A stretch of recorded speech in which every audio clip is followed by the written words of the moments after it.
Kasabay ng ika-7 taong anibersaryo ng Department of Human Settlements and Urban Development, isang ceremonial turnover ng mga housing unit ang isinagawa para sa mga benepisyaryo nito mula sa iba't ibang panig ng bansa. Ang detalye sa report ni Clazel Pardilla. Pangarap na mahirap abutin ang pagkakaroon ng sariling bahay para sa isang breadwinner at single father na si Robert. Especially sa mga minimum wage earner po na katulad ko at mas marami pang Pilipino, hindi po sapat yung kita para makapag-avail po tayo ng lupa o ng bahay man dahil sa liit ng sahod. Pero ang pamilya ni Robert na nakikitira lamang noon sa Sariaya, Quezon, may sariling bahay na ngayon.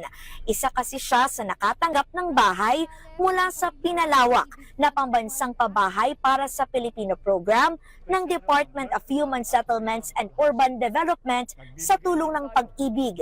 Mismong si Pangulong Ferdinand R. Marcos Jr. ang nanguna sa pagbibigay ng susi sa kanilang dream house. For only 2,000 plus po na monthly amortization, ayan, magkakaroon ka na po ng bahay at lupa na katulad po ngayon. Natanggap din ito ng mga benepisyaryo mula sa Palaya, Nueva Ecija, San Mateo Rizal, Caloocan City, Imus Cavite, San Fernando Pampanga at Mamburao Occidental Mindoro. Sila po ang mga kinatawan ng mga pamilyang natulungan natin na makamit ang pangarap na panatag sa lupang tinitirahan at bagong pag-asa sa bagong tahanan. Naway alagaan ninyo ang inyong mga bahay at punan nito ng maraming magagandang alala kasama ng inyong mga mahal sa buhay. Mula 2022 hanggang January 2026, aabot na sa 423,000 na mura at disenteng pabahay ang naibigay ng pamahalaan at para mas marami pang pamilya ang mabenepisyahan ng 4PH program. Ininspeksyon ni Pangulong Marcos ang mega-wide precast technology plant sa Taytay, Rizal. Pabrika ito kung saan ginagawa ang mga pader, poste at iba pang bahagi ng bahay bago ikabit sa site at makabuo ng tahanan. Sa planta, sinusukat ng maigi ang bawat parte ng bahay na ginagawa sa kontroladong environment. Dahil dito, mas mabilis na ang pagtatayo ng bahay. Naiiwasan kasi ang pagkaantala, bunga ng masamang panahon na nagpapabagal sa konstruksyon ng bahay kung gagawin ito agad sa mismong site. Isa ang bahay na ito sa mga precast housing unit ng DSUD. May lawak itong 27 square meters. Mayroong CR, sala, kainan, at 2 kwarto.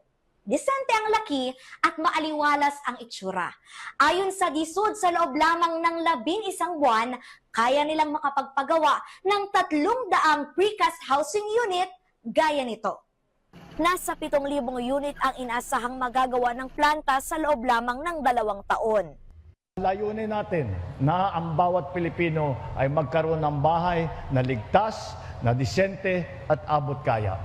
Gagawin po namin ang lahat ng aming kakayahan upang hindi lamang itong plantang itong nakikita ninyo ngayon, kung hindi madagdagan pa at maparami pa upang mapabilis ang konstruksyon at maparami ang aming may bibigay na tahanan. Katuwang ng DSUD ang Pag-ibig Fund na magpopondo ng 10 bilyong piso para sa mga pabahay. Nag-aalok din ito ng pautang para mapagaan ang pagkakaroon ng sariling bahay. Sinusuportahan namin ang mga proyektong tulad nito upang mapabilis ang pagpapatayo, mas maging efficient ang konstruksyon at makapaghatid ng premium at dekalidad na pabahay na mura at abot kaya. Para sa ating mga informal settler families, unti-unti na pong nararamdaman sa iba't ibang bahagi ng bansa ang benepisyo ng Enhanced Community Mortgage Program.